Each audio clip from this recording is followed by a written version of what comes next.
Well, we're joined now by Manuel Teredios from Euronews' Spanish service. Morning to you. We've just heard there a lot about the campaigns, but there is that elephant in the room, the sticking point. Where do the parties stand when it comes to the issue of Catalonia's independence? Buenos días. Good morning, Rosie. Well, of course, this is one of the two topics, Catalonia and the fatigue of the voters, the people who are going to vote, because these are the second elections in a matter of months. And we see a difference regarding Catalonia between the left and the right. The left doesn't want to talk too much about it. We've seen, for example, the Socialist Party.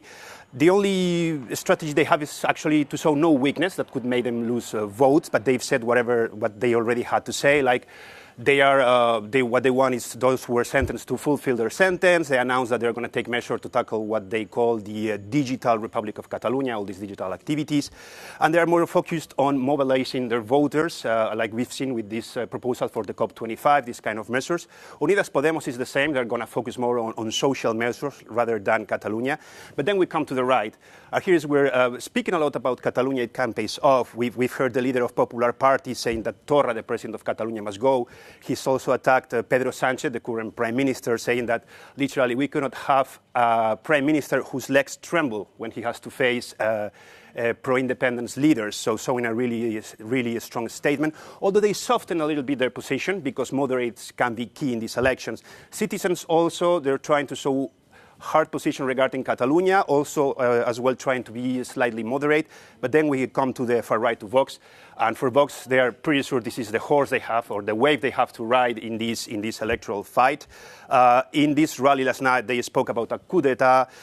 While people were chanting Puigdemont should go to prison, the leader, Abascal, even said that Torra should go to the dungeon. So for them, it's pretty sure that it's going to pay off. And actually, they decided to start their campaign in Hospitalet, in Catalonia, in a place where pro-independence forces didn't get a lot of votes, to send this statement to the whole country of Spain. If we look at the infrastructure of the parliament in Spain, the pro-independence parties have quite a lot of influence because of the way their votes are translated into parliamentary seats. So how might that, considering what we've seen over the last few weeks, how might that impact this new government? Of course, they have an important presence. Just a little detail, they have 48 seats in a parliament of 350. It shows how important it is. And according to the polls, pro-independence parties are going to have roughly half of them, so above 20 seats. Traditionally, or at least these last months, these pro-independence parties, they prefer to have a socialist in Moncloa, which is our equivalent to Downing Street, because it's easier to talk to them. But with what we've seen the last weeks, positions have hardened. So they are not so keen to negotiate now a possible investiture of Pedro Sánchez if they do not get anything in exchange.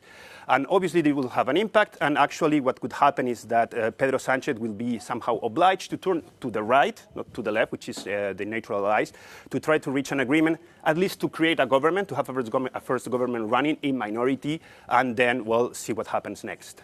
Thank you very much for that update and analysis of what's happening in the Spanish elections. Manuel Teredios. Always welcome.